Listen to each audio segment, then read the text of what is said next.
ठीक है। इसको थेल्स प्रमेय या आधारभूत समानुपातिकता प्रमेय कहते हैं। इसको बीपीटी भी बोला जाता है। बीपीटी, बीपीटी का मतलब होता है बेसिक प्रोपोर्शनलिटी थ्योरम, बीपीटी, ठीक है, इसी को बोला जाता है।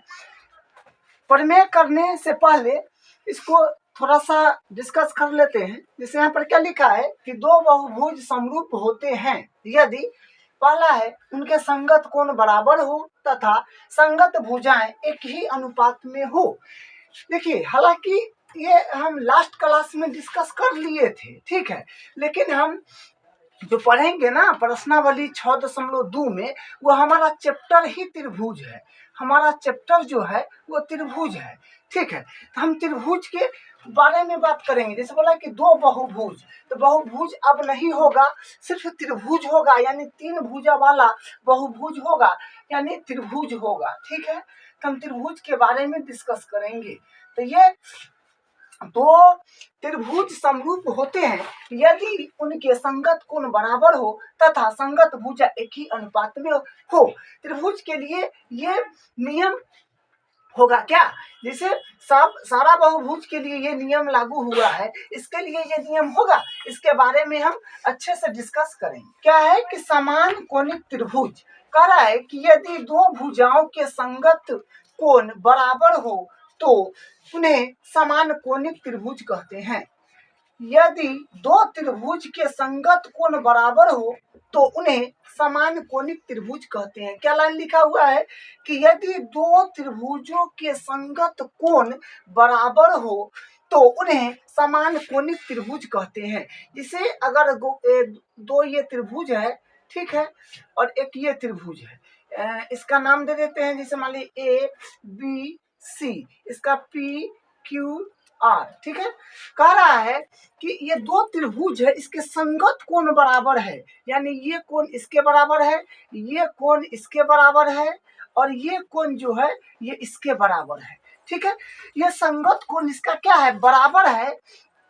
तो संगत कोण बराबर है तो प्रसिद्ध मैथमेटिशियन थेल्स ने क्या बोले हैं कि दो समकोणिक त्रिभुज में उनकी संगत भुजाओं का अनुपात सदैव समान रहता है।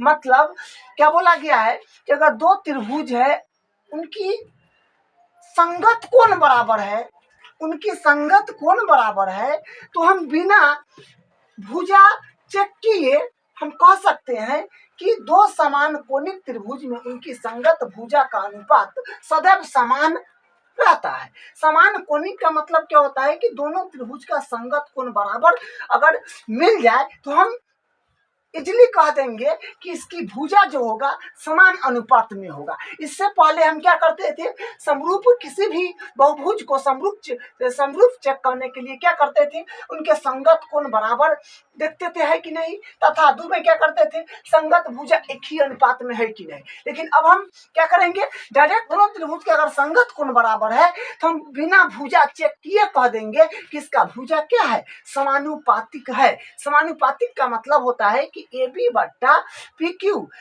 बी सी बट्टा क्यू आर और ए सी बट्टा क्यू आर, यानी डिवाइड क्या है, बराबर है। ये प्रूफ करेंगे, इसके बारे में भी कुछ करेंगे, बातचीत प्रूफ करेंगे इसका, लेकिन इसका जो प्रूफ है इस पर डिपेंड है, ठीक, बहुत हेर फेर करेंगे तो उससे हम ये ले आएंगे, ये वाला बात, ठीक है।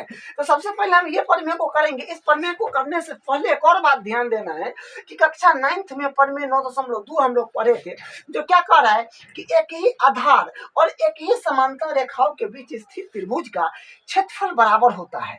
यानी जैसे मान लीजिए कि ये दो समांतर रेखा है, ठीक है, और यहाँ पर कोई बिंदु है ए और यहाँ पर कोई बिंदु है बी, यहाँ से गए और फिर यहाँ से आते हुए और इसको मिला दिए। इसको मान लीजिए कि ऊपर में ए बी, इसको मान लीजिए सी है, तो यानी त्रिभुज ए बी सी, और एक मान लीजिए कि यहाँ से भी गए और एक और बिंदु यहाँ पर कोई होगा, मान लीजिए कि यहाँ पर डी होगा, ठीक है।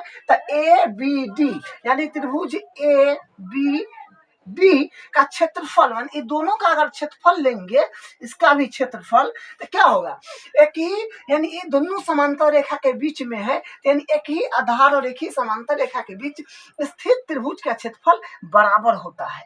ठीक है, ये हम 9th में पढ़े थे। हालांकि जहाँ पर यूज आएगा वहां पर हम फिर एक बार और बता देंगे, लेकिन इसको आप याद रखेंगे। ठीक है, और ये जरूरी नहीं है कि इस बिंदु से कितना भी त्रिभुज आप यहाँ से मिलाने वाला, फिर यहाँ से जाने के लिए फिर यहाँ मिला लीजिए, या फिर यहाँ से मिलाते हुए यहाँ पर, मतलब कितना भी त्रिभुज खींच लीजिए, क्या होगा, सभी त्रिभुज का क्षेत्रफल आपस में बराबर होगा। ठीक है, तो ये बात भी आप ध्यान रखेंगे। अब हम बीपीटी या उसको बोलते हैं प्रमेय 6.1 को बीपीटी भी बोलते हैं, या थेल्स प्रमेय भी बोलते हैं, आधारभूत समानुपातिकता प्रमेय भी बोलते हैं। बीपीटी का मतलब होता है बेसिक प्रोपोर्शनलिटी थ्योरम। ठीक है, देखिए क्या कह रहा है, यदि किसी त्रिभुज की एक भुजा के समांतर अन्य दो भुजाओं को भिन्न भिन्न बिंदु पर प्रतिच्छेदी करने के लिए एक रेखा खींची जाए, तो ये अन्य दो भुजाओं को एक ही अनुपात में विभाजित हो जाती है। क्या फिगर बना लिए है, ये ए है, ये बी है और ये सी है। अब हम इसके अकॉर्डिंग यहाँ पर काम करना शुरू करेंगे। देखिए क्या है, यदि किसी त्रिभुज, हम कोई एक त्रिभुज बना लिए हैं कि एक भुजा हम ले लेते हैं बीसी। ठीक है, एक भुजा बोला था, त्रिभुज में 3 भुजा होता है, एक भुजा बोला गया है, तो हम एक भुजा बीसी ले लेते हैं। ठीक है, एक भुजा के समांतर, माने हम बीसी ले रहे हैं, यानी बीसी के समांतर अन्य दो भुजाओं को, माने इस भुजा के समांतर यानी बीसी के समांतर, हम एक समांतर का मतलब क्या होता है, इसी के डायरेक्शन में क्या होगा, खींचना होगा लाइन। बीसी के समांतर अन्य दो भुजा ये और ये बचा को भिन्न भिन्न बिंदु मतलब इसको मान लेते हैं बिंदु डी और इसको मान लेते हैं बिंदु ई पर क्या प्रतिच्छेद किया। तो प्रतिच्छेद करने वाली रेखा दोनों भुजाओं को समान अनुपात में विभाजित करती है, यही लिखा हुआ है। यदि किसी त्रिभुज की एक भुजा के समांतर यानी बीसी के समांतर अन्य दो भुजाओं यानी ये दोनों अन्य दो भुजाओं को भिन्न भिन्न बिंदु पर प्रतिच्छेद करने के लिए भिन्न भिन्न बिंदु पर यानी डी बिंदु पर और ई बिंदु पर प्रतिच्छेद करने के लिए एक रेखा खींची जाए, तो ये अन्य भुजाओं को यानी ये दो अन्य भुजाओं को एक ही अनुपात में विभाजित करेगी, यानी एक ही अनुपात में विभाजित करेगी। इसका मतलब ये हुआ कि एडी बट्टा डीबी बराबर एई बट्टा ईसी, यही बोला गया है। ठीक है, ये हमको क्या है, प्रूफ करना है। तो एक बात अब ध्यान दीजिएगा कि जब कभी भी हम प्रमेय को प्रूफ करते हैं तो सिस्टेमेटिक काम करना शुरू करते हैं। ठीक है, कहाँ से लिखते हैं, फिर क्या लिखते हैं, ये सब स्टेप को ध्यान रखना पड़ता है। ठीक है, हम इसको प्रूफ शुरू कर रहे हैं तो सबसे पहले हमको लिखना होगा कि दिया है, सबसे पहले हमेशा लिखना है दिया है। यहाँ पर लिखेंगे दिया है, क्या दिया है, तो ये और ये समांतर है, ये दिया हुआ है, यानी BC जो है ये समांतर दे रखा है DE का। ठीक है, ये दिया हुआ है। उसके बाद क्या सिद्ध करना है, हमेशा लिखना है 2 नंबर पर, पहला नंबर पर दिया है। ठीक, तो पहला नंबर पर दिया है, सबसे पहले लिखना होगा पहला नंबर पर कि क्या दिया है वो लिख देंगे। उसके बाद लिखना है सिद्ध करना है, दूसरा करना है क्या, ये भी हम यहाँ पर लिख भी दिए हैं कि जो क्या है AD बट्टा DB बराबर AE बट्टा EC। ठीक है, उसके बाद हमेशा अगर कोई नई चीज करने की जरूरी हो जिसको रचना बोलते हैं तो वो पहले लिखाएगा यहाँ पे। ठीक है, अगर नहीं करना हो तो उपपत्ति पर आ जाएंगे तो लिखेंगे रचना। तो रचना में क्या होगा कि देखिए रचना हम क्या करेंगे, हम इससे इसको मिला देंगे, यहाँ से इसको मिला देंगे और फिर यहाँ से हम इसको मिला देंगे। ठीक है, इसको इस तरह से मिला देंगे यहाँ से। अब तो ये बात लिखना है और फिर यहाँ से क्या करेंगे, इस पर हम लंब डालेंगे, ये लंब डालेंगे। ठीक है, ये लंब हो गया और फिर क्या करेंगे, यहाँ से भी इस पर हम लंब डालेंगे। ठीक है, ये लंब हो गया। अब सारा बात को लिखेंगे तो लिखेंगे कि बी से बिंदु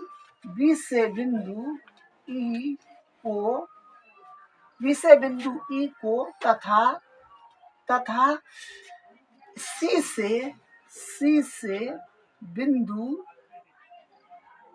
सी से बिंदु डी को मिलाया तो इसे बिंदु ई को मिलाया, सी से बिंदु डी को मिलाया, तथा इसे में लिख दीजिए तथा और यहाँ पर नाम देना है। तो यहाँ पर नाम दे देंगे क्या पर ये नाम, तो यहाँ से हम लिख देंगे कि यहाँ से क्या लिख देंगे कि डी लंब डीजी लंब ए ई तथा फिर यहाँ से लिख देंगे ई एफ लंब ए डी खींचा, इतना बार लिख देंगे। ठीक है, यहाँ से उपपत्ति करते हैं, उपपत्ति। तो उपपत्ति में क्या करेंगे, देखिए हम त्रिभुज का क्षेत्रफल लेने वाले हैं, तो देखिए त्रिभुज का क्षेत्रफल, देखिए हम कौन त्रिभुज लेंगे, पहले ए डी ई लेंगे। ठीक है, ए डी ई लेंगे, उसके बाद हम क्या लेंगे, उसके बाद त्रिभुज लेंगे डी बी ई, जैसा भी नाम देना हो, डी ई बी या डी बी ई जैसे भी, हम ये और ये त्रिभुज लेंगे, ये देख रहे हैं, ये इस तरह से, और ये वाला पूरा लेंगे। ठीक है, तो या फिर ऐसे समझिए कि इस लाइन पर जो त्रिभुज बन रहा है ए बी रेखा पर, उसका बात करेंगे, बस ये याद रखिए। तो हम क्या लिखेंगे, त्रिभुज ए डी ई का क्षेत्रफल। तो आप जानते हैं कि क्षेत्रफल क्या होता है, 1/2 गुने आधार गुने ऊंचाई, ये बात तो आप जानते हैं। अब देखिए, अब यहाँ पर क्या है कि आधार और ऊंचाई समझना है कि कौन है। तो यहाँ पर फिर लिखेंगे त्रिभुज ए डी ई का क्षेत्रफल बराबर 1/2 है, तो देना है। आधार कौन होगा, देखिए त्रिभुज पर डिपेंड है। जैसे आप इस तरह से त्रिभुज जब आप बनाओगे, तो देखिए यहाँ से अगर यहाँ से शीर्ष से अगर यहाँ पर लंब डालेंगे, तो लंब और ऊंचाई बराबर बात है, तो ये इस केस में ये आधार कंसीडर किया जाएगा और ये ऊंचाई किया जाएगा। हो सकता है कि अगर त्रिभुज आपका ऐसा नहीं बन के उल्टा बन गया हो, इस तरह से, ठीक है, इस तरह से बन गया हो, तो यहाँ से मान लीजिए आपने लंब डाला, यहाँ से डाला, हो सकता है, तो इस केस में ये आधार कंसीडर किया जाएगा और ये लंब जो होगा ये ऊंचाई कंसीडर किया जाएगा। यानी आधार और लंब एक दूसरे के लंबवत होते हैं। तो यहाँ पर देखिए ये त्रिभुज है ए डी ई में, तो हम इस रेखा पर का बात किए हैं ना।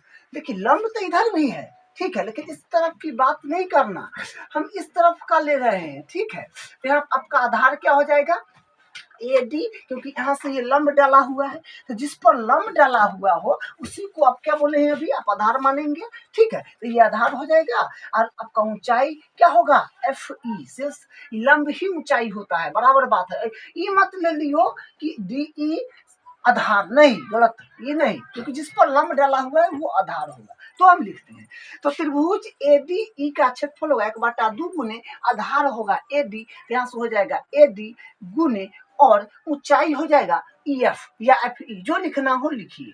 ये हो गया, इसको हम नाम दे देंगे इक्वेशन नंबर 1। उसी प्रकार नीचे वाला त्रिभुज में जब हम आएंगे, तो नीचे वाला त्रिभुज है डी बी ई में, फिर वही बात लिखेंगे, त्रिभुज डी बी ई में, नाम जैसे भी लीजिए। ठीक है, त्रिभुज डी बी ई में, तो यहाँ से फिर फार्मूला तो वही होगा, फार्मूला तो ऊपर हमने लिखा है कि 1/2 गुना आधार गुना ऊंचाई, तो डायरेक्ट मान भर दीजिए। ठीक है, एक बात फिर यहाँ ध्यान दीजिएगा, ये और ये देखिए, यहाँ ये फिगर देखिए, जब भी अधिक कोण त्रिभुज बन जाए तो इसका जो लंब होता है ना, वो बाहर की ओर निकल जाता है। ये आप दिन बाहर की ओर निकल जाएगा, उससे कोई फर्क नहीं पड़ेगा, लेकिन आधार हमेशा यही होगा। ठीक है, आधार क्या होगा, ये होगा। तो वही यहाँ पे है, देखिए ये क्या है, आप ध्यान दीजिए, ये आपका अधिक कोण त्रिभुज बन रहा है अधिक कोण त्रिभुज। अब देखिए अधिक कोण त्रिभुज बना, तो ये लंब ये हो गया। ठीक है, देखिए लंब ये हो गया, तो इसके समय आधार फिर यही होगा। समझ पा रहे हैं? ये देखिए अधिक कोण त्रिभुज है, तो लंब बोले ना, लंब बाहर की ओर निकल जाएगा किसमें, अधिक कोण त्रिभुज में। ये जो है ना, यही आकृति यूं घुमा हुआ है यहाँ, ठीक है। फिर हम यहाँ से लिखेंगे, तो अपने पास आधार क्या हो जाएगा, BD हो जाएगा, और गुने 1/2 तो देना है। त्रिभुज का क्षेत्रफल क्या होता है, 1/2 गुने आधार अपने पास क्या है, BD, अभी आपको बताए हैं। BD गुने समझने का प्रयास कीजिए, उसके बाद फिर शीर्ष लंब क्या हो जाएगा, FE, ठीक है। तो फिर यहाँ से हो गया इक्वेशन नंबर 2, ठीक है। हम कुछ नहीं करेंगे, ये दोनों इक्वेशन को अनुपात ले लेंगे, यानी डिवाइड ले लेंगे। अभी इसके बाद एक स्टेप अभी करेंगे, फिर इस, आप इतना याद रखिए कि ये फिर से त्रिभुज का क्षेत्रफल निकालेंगे एक बार फिर इस लाइन पर। तो ये त्रिभुज बन रहा है ADE, यहाँ से बन रहा है, और फिर एक अधिक कोण त्रिभुज फिर यहाँ से बन रहा है। आप कहेंगे कि सर एक बार तो निकाले हैं, हाँ निकाले हैं, लेकिन फिर से निकालने की जरूरी है, ठीक है। तो देखिए यहाँ से क्या है कि फिर लंब, अब लंब देखिए इस पर जब चलेंगे ना, तो आधार ये हो जाएगा और लंब ये हो जाएगा, ठीक है। लंब एक कोई भी अलग अलग आधार और लंब उसी आकृति में, उसी त्रिभुज में लेने से त्रिभुज के क्षेत्रफल पर कोई फर्क नहीं पड़ता है। इसलिए अब हम क्या करेंगे, इस लाइन पर हम क्या करेंगे, जो त्रिभुज बन रहा हो, ये ट्रिक है याद रखने का, इसे याद रखिए। एक बार ये त्रिभुज लेंगे फिर ये लेंगे, ठीक है। तो इस लाइन पर का त्रिभुज जो बन रहा है उसको लेंगे, ठीक है। फिर सब लिखते हैं, तो फिर यहाँ होगा त्रिभुज AB नहीं ADE, तो ADE का क्षेत्रफल वैसे हम फॉर्मूला होगा। तो आप फिर यहाँ से लिख दो 1/2 गुने आधार, आधार और ऊंचाई यहाँ से बढ़ लो, ठीक है। तो आधार ये हो जाएगा, ठीक है। अरे बोले ना त्रिभुज कैसे भी घूम जाए, ठीक ना, जिस पर लंब डाला हो उसी को आधार कंसीडर करना है। चलिए, तो यहाँ से क्या हो जाएगा AE, तो यहाँ से हो जाएगा AE आधार हो जाएगा गुने ऊंचाई अपने पास हो जाएगा DG, तो यहाँ से हो जाएगा DG। इसको हम इक्वेशन नंबर हम 2 है, 1 है, इसको हम 3 ले रहे हैं, ठीक है। अब यहाँ से देखिए, फिर उसी प्रकार अधिक कोण त्रिभुज यहाँ बन रहा है, फिर उसको ले लेंगे। यहाँ से लिखा त्रिभुज क्या हो जाएगा, त्रिभुज जैसे नाम लेना है तैसे लीजिए, ठीक है। तो हम क्या यहाँ से ले लेंगे, इसका नाम लीजिए DCE। तो क्या हो जाएगा, ये त्रिभुज ले रहे हैं तो नाम इसका लिए है DCE।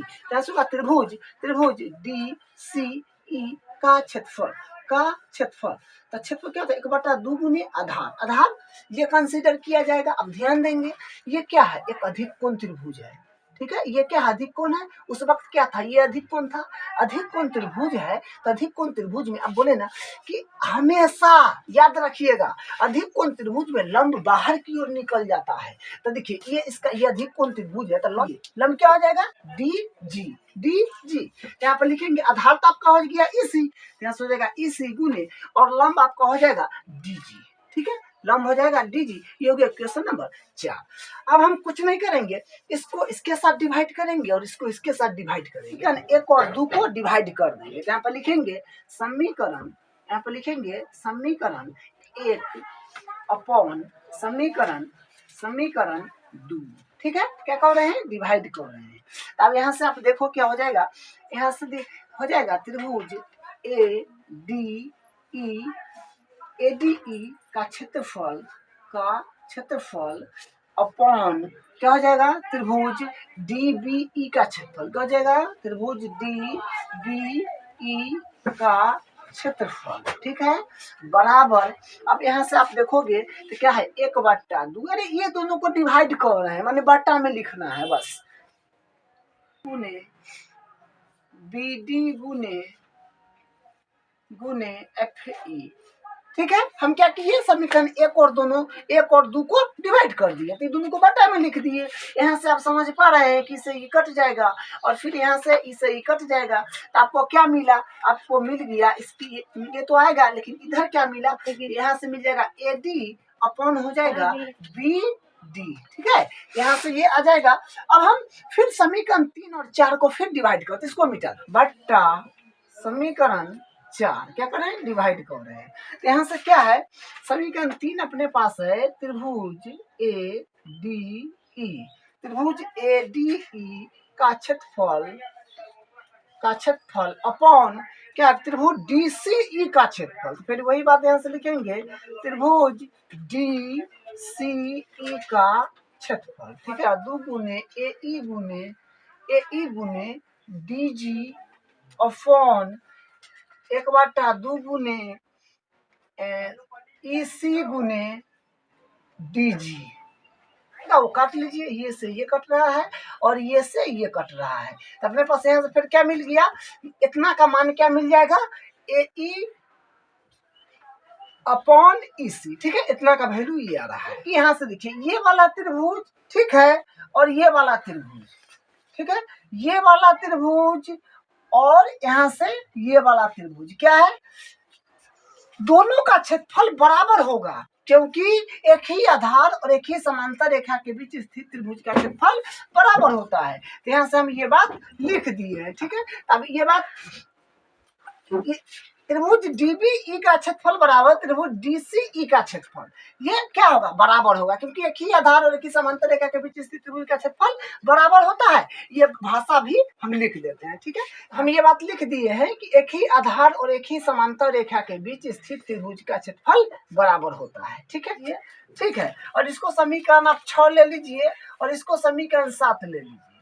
ठीक है, अब यहाँ से देखिए, यहाँ से क्या है कि देखिए ए डी ई का क्षेत्रफल बट्टा त्रिभुज डीबीई का क्षेत्रफल किसके बराबर है, कटपीट का क्या है, ए डी बट्टा बी डी के बराबर है। ठीक है, और यहाँ से देखिए हम मान प्रतिस्थापित कर रहे हैं, डीबीई, देखिए यहाँ से क्या है, डीबीई का क्षेत्रफल डीबीई का क्षेत्रफल के बराबर है, डी सीई के क्षेत्रफल के भी बराबर है। ठीक है, तो हम क्या करेंगे, देखिए यहाँ से इसके बदला हम ये डाल देंगे कहाँ, यहाँ पे, तो ये बात को हम क्या करेंगे, लिख देंगे। आप लिख देंगे समीकरण 7 से मान समीकरण 5 में प्रतिस्थापित करने पर, देखिए हालांकि इसमें भी कर सकते हैं, लेकिन हम इसमें कर दे रहे हैं। देखिए यहाँ पर भी तो कर सकते हैं ना, ए डी ई का क्षेत्रफल बट्टा त्रिभुज डी सी ई का क्षेत्रफल, ये बराबर है इसका, ई बट्टा इसी का। देखिए यहाँ से ये भी तो कर सकते हैं ना, डी क्या गया, डी सी ई है ना, इसके बदला भी तो ये लिख सकते हैं, कहीं से करिएगा कोई फर्क नहीं पड़ेगा। हम नीचे में कह रहे हैं तो इसमें कह देते हैं। ठीक है, अब देखिए हम यहाँ से क्या लिखेंगे, त्रिभुज त्रिभुज ए डी ई, ठीक है, ए डी ई का क्षेत्रफल अपॉन क्या है, त्रिभुज डी बी ई के बदला हम क्या कह रहे हैं, डी सी ई लिख रहे हैं। ठीक है, तो त्रिभुज डी सी ई का क्षेत्रफल। ठीक है, ये बात हम यहाँ से लिख दे रहे हैं। अब देखिए बराबर जो है सो एडिटिज, तो क्या है, ए डी अपॉन डी। अब यहाँ से क्या हो गया, अब देखिए आप थोड़ा सा ध्यान दे पा रहे होंगे, तो देखिए ए डी ई का क्षेत्रफल बट्टा डी सी ई का क्षेत्रफल, आप देखिए इसको भी हम समीकरण 8 मान लेते हैं। ठीक है, अब देखिए, अब समीकरण 6 और 8 को पूरा ध्यान से देखिए, समीकरण 6 और 8 को देखिए, इसका ये क्या है, ये आपका लेफ्ट हैंड साइड है, इसमें भी ये लेफ्ट हैंड साइड है। समीकरण 6 और 8 का लेफ्ट हैंड साइड बराबर है कि नहीं, आप देखिए ठीक से, देखिए, या आप इसका मान इसमें धो दीजिए या इसका मान इसमें धो दीजिए, जो मान है वो कर दीजिए, लेकिन ये और ये बराबर है तो हम मान प्रतिस्थापित कर सकते हैं। ठीक है, तो देखिए हम यहाँ पर लिखेंगे समीकरण 6 व 8 से। ठीक है, अब देखिए 6 व 8 से हम क्या कह रहे हैं, ये और ये बराबर है, तो इसके बदला ये है और ये बराबर है, तो क्या होगा, इसके जगह ये धर दीजिए, या फिर ऐसे समझिए कि इसका लेफ्ट के बराबर है तो राइट के बराबर अपने आप हो जाएगा। ठीक है, ऐसे भी समझ सकते हैं आप। ठीक है, तो देखिए यहाँ पर हम कर दे रहे हैं, तो यहाँ से क्या हो जाएगा, ए ई बट्टा हो जाएगा, ई सी बराबर, और फिर क्या है, ए डी बट्टा हो जाएगा बी डी ना, ए बट्टा बी डी। अब जैसे समझना समझिए, तो ये मान के कैसे आया, 6 और 8 से समझिए, एकदम आसान तरीका से समझिए, इधर और इधर बराबर है तो इधर और इधर भी बराबर हो जाएगा, कर दिए। यही प्रूफ करना था, क्या सिद्ध करना, ए डी बट्टा डी बी बराबर ए बट्टा ए सी। हाँ आ गया, ये है कि इधर उधर लिखा हुआ है, कोई बात नहीं, इसको इधर कर लीजिए, इसको उधर कर लीजिए, तो जाएगा ए डी बट्टा डीबी चाहे बीडी, वही बात है, आपको मन है तो डीबी लिख लीजिए। ठीक है, इसको इधर कर दीजिए, ए ई बट्टा क्या है, ई सी। ठीक है, यही प्रूफ करना था, यही आ गया है। ये एग्जाम के पॉइंट ऑफ व्यू से काफी इम्पोर्टेंट है। ठीक है, आप इसको 2 बार 4 बार 5 बार अच्छे से प्रैक्टिस करेंगे ताकि आपको बनाने आ जाए। ठीक है, अब इसकी मदद से जो आपको हम बताए हैं किसी में थोड़ा बहुत हेर फेर करेंगे तो हम ये बात भी प्रूफ कर लेंगे। दो समान कोणिक त्रिभुज में उनकी संगत भुजाओं का अनुपात सदैव समान होता है। ठीक है, पहले आप इसको उतारिए, हम उसको बताएं। देखिए, अब आपको हम एक बार रिकैप करा देते हैं मोट मोट क्या काम किए, मोटा मोटी क्या काम किए। देखिए, आप इतना बात याद रखिएगा।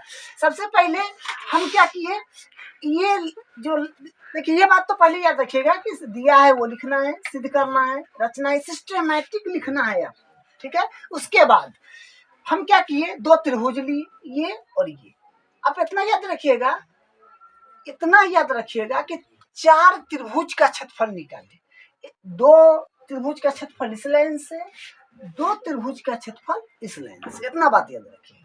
ठीक है, वो किए। और उसके बाद क्या है, जो सब कैलकुलेशन है करते गए बस अपना किया। अब हम इसका ये 2 समकोणिक त्रिभुजों में उनकी संगत भुजाओं का अनुपात सदैव समान होता है। क्या बोला कि 2 समकोणिक त्रिभुज, समकोणिक त्रिभुज किसको बोलते हैं, समान कोण वाले त्रिभुज को समकोणिक त्रिभुज बोलते हैं। ठीक है, क्या बोला, उनकी संगत भुजाओं का अनुपात सदैव समान होता है। अब देखिए, यहाँ समझिए, यहाँ पर ए समकोणिक त्रिभुज देखिए, कोण ए बराबर होगा कोण ए, समझिएगा। ये एक छोटा वाला त्रिभुज है और इसी में एक बड़ा वाला त्रिभुज है। अभी ये इसको जस्ट अभी इसी में ना काम किए थे। देखिए, ये एक बड़ा वाला त्रिभुज है, इसी में एक छोटा वाला त्रिभुज है। तो ये कोण ए दोनों त्रिभुज में आ रहा है, तो दोनों त्रिभुज का कोण ए बराबर होगा। ये बात समझ रहे हैं। उसके बाद ये और ये क्या है, डीई समांतर है किसका, बीसी का। तब डीई समांतर है बीसी का, तब कह सकते हैं कि कोण डी बराबर होगा सर कोण बी का। कह सकते हैं कि सर कोण डी बराबर होगा कोण बी का, बिल्कुल, कारण संगत कोण। अरे भाई, इस समांतर है तो समांतर रेखा में क्या होता है, संगत कोण बनता है। 9th क्लास में नहीं पढ़े हैं, इधर से बने या इधर से बने उससे क्या फर्क पड़ता है, नहीं पढ़े हैं। तो ये और ये समांतर है तो क्या होगा, इलाइन के ऊपर इलाइन के ऊपर क्या संगत कोण है, तो क्या ना कोण डी बराबर कोण बी होगा। उसी प्रकार यहाँ से फिर क्या कहोगे आप, कोण ई बराबर हो जाएगा कोण सी का। क्या है कारण, संगत कोण हो जाएगा, संगत कोण, संगत कोण। ये बात समझ रहे हैं। तो क्या है, ये समकोणिक त्रिभुज है ना, समान कोण वाला त्रिभुज है ना, तो बोला गया कि इसका संगत भुजाओं का अनुपात सदैव समान होता है। मतलब आपको प्रूफ क्या करना है कि सर एडी बट्टा एडी छोटा वाला त्रिभुज का एडी बट्टा बड़ा वाला त्रिभुज का एबी, ठीक है, बराबर एई बट्टा एसी। ठीक है, ये प्रूफ करना है आपको। लेकिन अभी हम तुरंत क्या पढ़े हैं, अभी तुरंत पढ़े हैं थेल्स प्रमेय से। थेल्स प्रमेय से भी हम तुरंत क्या पढ़े हैं कि नहीं, एडी जो होता है एडी एडी बट्टा डीबी ये बराबर होता है एई बट्टा ईसी का, ये भी पढ़े हैं। ठीक है, इसको आप कुछ नहीं करेंगे, खाली सिर्फ यहाँ देखिए ध्यान से। हम इसको व्युत्क्रम लेते हैं, माने इसको हम उलट देंगे, तब लिख देते हैं ये बात भी, व्युत्क्रम लेने पर क्या करेंगे, इसको व्युत्क्रम, तो लिख दिए व्युत्क्रम लेने पर। तो व्युत्क्रम का क्या मतलब होता है, उलटना। तो क्या होगा, ऊपर वाला नीचे, नीचे वाला ऊपर। तो डीबी बट्टा एडी बराबर इसी बट्टा एई। ठीक है, उलट दिए, व्युत्क्रम ले लिए।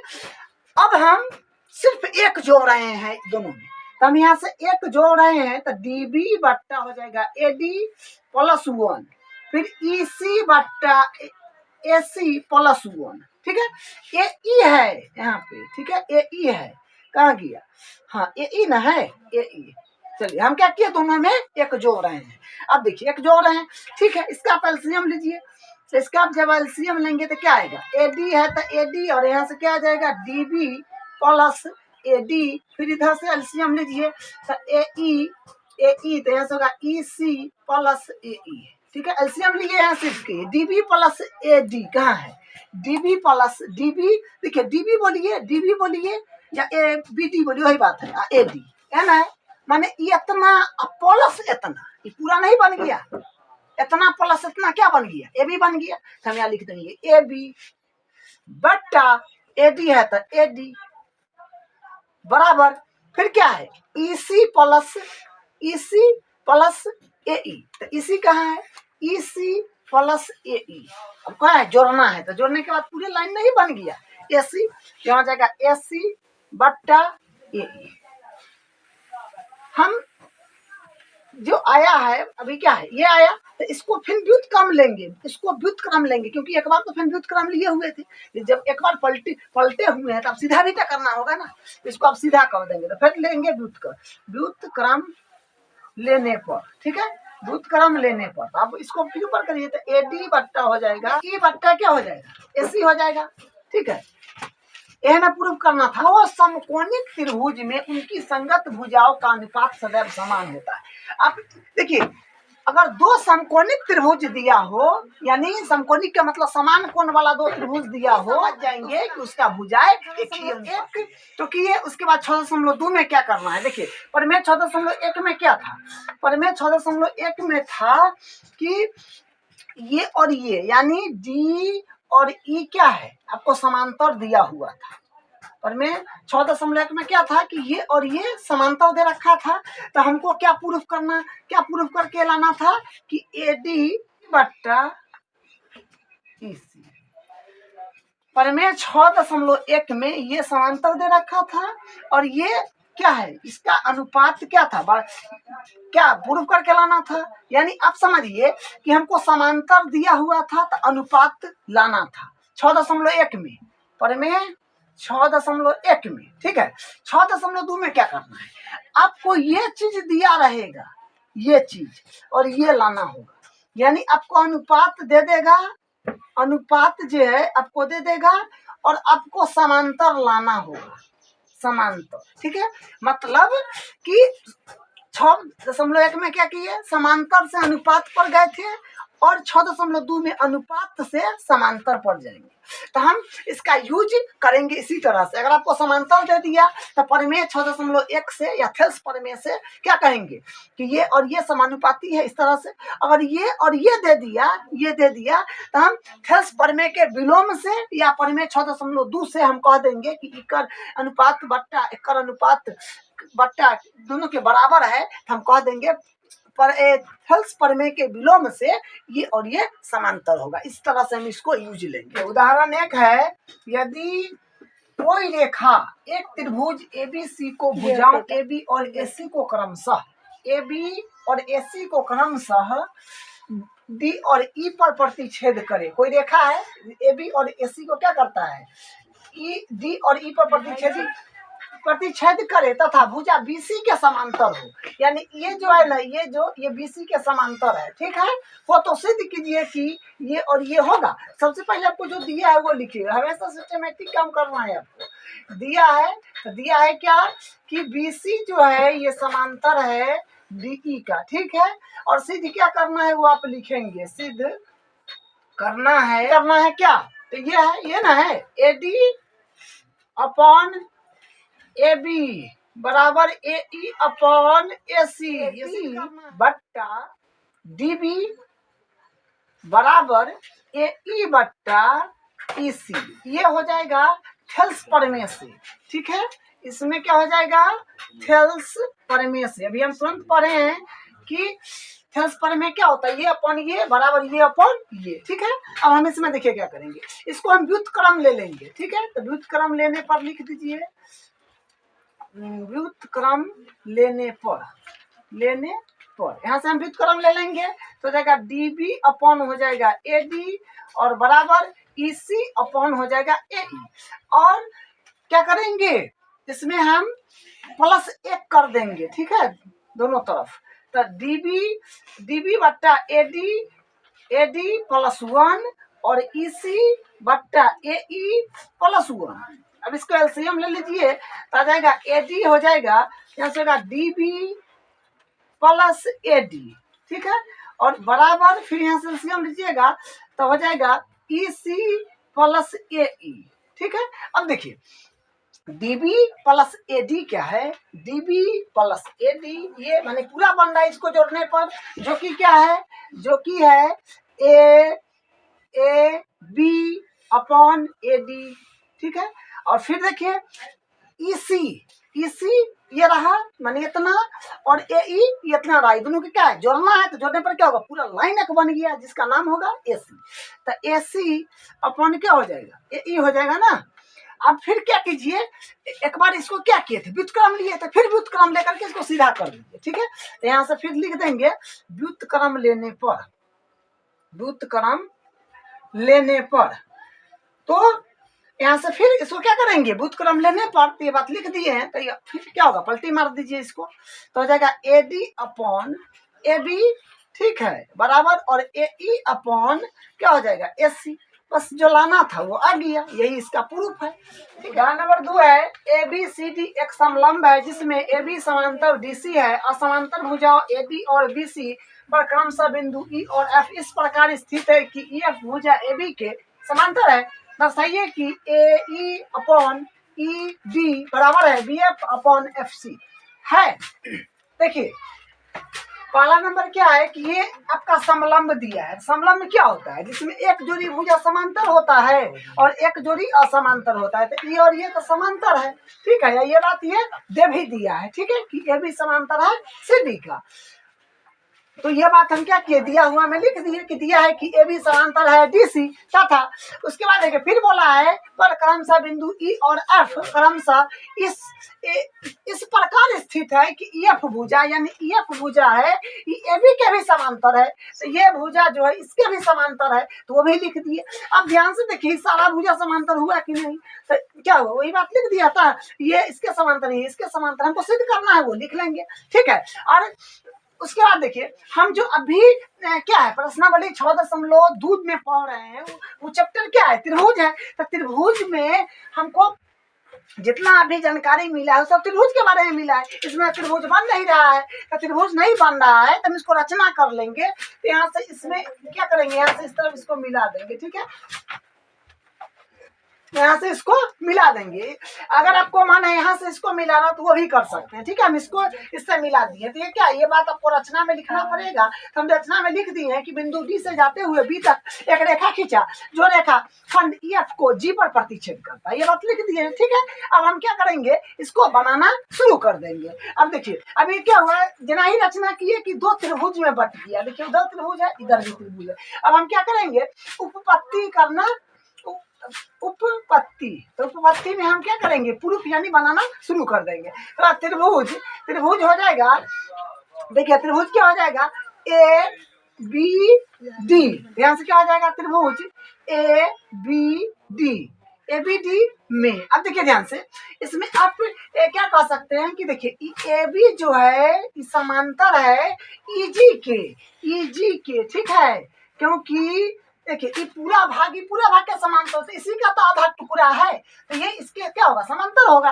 तो जब ये और ये समांतर है और ये क्या है त्रिभुज बन रहा है, तो त्रिभुज बन रहा है तो आपको क्या करना है थेल्स प्रमेय लगा देना है, क्योंकि ये और ये समांतर है और त्रिभुज है, तो ये और ये समांतर होता है तो हम क्या करते हैं थेल्स प्रमेय लगाते हैं। तो ये और ये इसका अनुपात बराबर होगा इसका और इसका अनुपात के, थेल्स प्रमेय से क्या, तो वो बात हम लिख देंगे। ये और ये समांतर है तो यहाँ से क्या लिखेंगे कि AE जो है AE बट्टा DE बराबर होगा BG बट्टा किसका GD का, ठीक है, आप में लिखेंगे थेल्स प्रमेय से। तो ये तो हो गया। अब हम देखिए ये त्रिभुज लेते हैं, अब त्रिभुज क्या लेंगे त्रिभुज BDC में, ठीक है, तो फिर BDC में हम क्या कह सकते हैं इसमें फिर कह सकते हैं कि GF समांतर है किसका DC का, ठीक है, क्योंकि ये दिया हुआ है यानी इतना पूरा इसके समांतर है, इसका ये टुकड़ा है तो ये इसके समांतर होगा, तो यहाँ से क्या हो जाएगा ये इस तरह से लिखा जाएगा। तो अब हम थेल्स प्रमेय फिर हो जाएगा यहाँ से, तो क्या हम कह सकते हैं कि BG समांतर हो BG बट्टा GD बराबर हो जाएगा BF बट्टा क्या हो जाएगा FC का, ठीक है। फिर वही बात हो जाएगा थेल्स प्रमेय से, थेल्स प्रमेय से ये बात हम लिख दिए, ठीक है। अब देखिए इसको आप समीकरण 1 मान लीजिए, इसको आप समीकरण 2 मान लीजिए, ठीक है। तो देखिए हमको एक लाना क्या है, लाना है कि AE बट्टा ए ई बट्टा लाना है ई डी, जो कि है इधर उधर लिखने से कोई फर्क नहीं पड़ता है, ठीक है। उसी प्रकार यहाँ से देखिए बी एफ बट्टा एफ सी लाना है, जो कि मिल रहा है। अब ध्यान से देखिए, हम यहाँ पर लिखेंगे समीकरण 1 व दूसरी। अब ध्यान देंगे थोड़ा सा, देखिए बीजी बट्टा जी डी के बराबर ही है, और ये देखिए बीजी बट्टा जी डी के बराबर ही है, माने एक ही चीज के ये भी बराबर है, वही चीज के ये भी बराबर है, तो ये और ये भी बराबर हो जाएगा आपस में। क्या, तो वही बात यहाँ से लिख देंगे कि ए ई बट्टा हो जाएगा डी ई बराबर, और यहाँ से फिर क्या हो जाएगा बी एफ बट्टा हो जाएगा एफ सी, जो कि यही प्रूफ करना था, और हमारा प्रूफ हो गया। ए बी डी त्रिभुज है, यहाँ पर डी होगा, ठीक है, यहाँ पर डी हो जाएगा, सी हो जाएगा या सी ई कहिए, ये ना होगा। इसका देखिए, इसका अनुपात ये है, और उल्टा कर दिए तो इसका अनुपात ये है, तो इससे कोई फर्क नहीं पड़ता है, सीधा रहेगा तो ये होगा, और उल्टा रहेगा तो ये होगा। बात वही ना है, ऊपर का ले आ नीला का ऊपर हो गया, तो उससे कोई फर्क नहीं पड़ता है। आपको जैसे दिखे उसे ही ले लीजिएगा सीधा, और के चक्कर में नहीं रहिएगा। इस तरह से इसका प्रूफ हो गया है। अगर इसका बराबर है पी टी बट्टा टी आर है, तथा कोण पी एस टी बराबर है कोण पी और क्यू, सिद्ध कीजिए कि त्रिभुज पी क्यू आर एक समद्विबाहु त्रिभुज, यानी आपको प्रूव करना है कि ये पी क्यू आर है, ये समद्विबाहु त्रिभुज है। देखिए जो दिया है वो आप लिख लेंगे, जो सिद्ध करना है वो लिख लेंगे, ठीक है। अब बनाना शुरू करेंगे, तो सबसे पहले लिखेंगे उपपत्ति, ठीक है। सिस्टमैटिक इस तरह से क्वेश्चन आपको करना है। अब देखिए यहाँ पे हम क्या कह सकते हैं कि देखिए पी क्यू पी एस जो है वो पी एस बट्टा एस क्यू बराबर है पी टी बट्टा टी आर, ये क्या है आपको दिया हुआ है, ये बट्टा ये और ये बट्टा ये, क्या है इसका अनुपात, क्या बराबर दे रखा है। तो हम कह सकते हैं ना थेल्स प्रमेय के विलोम से कि ये और ये क्या हो जाएगा, समांतर हो जाएगा। यहाँ से हम लिख देंगे कि एस टी जो है ये समांतर हो जाएगा क्यू आर का। आप यहाँ पर क्या लिखेंगे, थेल्स प्रमेय के विलोम से, थेल्स और ये क्या होगा, बराबर होगा, संगत कोण है ना, तो कोण पी एस टी जो होगा ये बराबर हो जाएगा किसका, कोण इसका नाम दीजिए पी क्यू आर का, कोण पी क्यू आर का, ठीक है। ये क्या होगा, बराबर होगा, क्योंकि ये संगत कोण है, तो संगत कोण है तो ये बराबर, यहाँ पर आप लिख सकते हैं संगत कोण, ठीक है, संगत कोण। अब यहाँ से देखिए, अब यहाँ से क्या हो जाएगा कि हमको पहले से ही दे रखा है, चूंकि हमको ये मिला हुआ है कि पी एस टी जो है ये बराबर है पी आर क्यू का, ठीक है, ये दे रखा है। तो आप यहाँ से क्या कहेंगे, आप यहाँ से कहेंगे कि देखिए पी एस टी बराबर है, ये तो दे रखा है, किसके बराबर है, कोण पी आर क्यू के, ठीक है, लेकिन पी एस टी भी बराबर है किसका, पी क्यू आर का, ठीक है, ये बात आप कहेंगे। तो हम यहाँ से क्या कह सकते हैं, ये और ये बराबर है, तो हम कह सकते हैं ना, यहाँ से क्या कह सकते हैं, अतः क्या कोण पी क्यू आर बराबर है किसका, इसका पी आर क्यू का, ठीक है। तो ये और ये बराबर थी, और ये क्या हो जाएगा, बराबर हो जाएगा, ठीक है। तब यहाँ से ये बात हम लिख दिए हैं। अब बताइए ध्यान से, देखिए यहाँ ध्यान से और बोलिए कि पी क्यू आर यानी ये वाला कोण और पी आर क्यू यानी ये वाला कोण क्या है, ये और ये कोण बराबर है। अब क्या कहेंगे कि देखिए अगर किसी त्रिभुज में दो कोण बराबर हो तो उसके सामने की भुजा क्या होता है, बराबर होता है। तो हम यहाँ से क्या कह सकते हैं कि पी क्यू जो हो जाएगा ये बराबर हो जाएगा, पी क्यू बराबर हो जाएगा पी आर का। अब क्या कहेंगे, बराबर कोणों की सम्मुख भुजा बराबर होती है, ये बात दिए हैं कि बराबर कोणों की सम्मुख भुजाएं बराबर होती है, ठीक है। तो देखिए ये और ये भुजा बराबर, यानी अगर किसी त्रिभुज में दो भुजा बराबर हो तो वो कैसा त्रिभुज होगा, समद्विबाहु त्रिभुज होगा। समद्विबाहु त्रिभुज क्या होता है कि जिसका दो भुजा बराबर हो उसको क्या बोलेंगे, समद्विबाहु त्रिभुज। तो हम यहाँ से लिख देंगे अतः एक त्रिभुज पी क्यू आर एक समद्विबाहु त्रिभुज है, समद्विबाहु लिख दिया, क्या था, त्रिभुज पी क्यू आर एक समद्विबाहु त्रिभुज है। तो ये इसका आंसर है। इस तरह से हमारा सारा एग्जाम्पल खत्म हो गया है।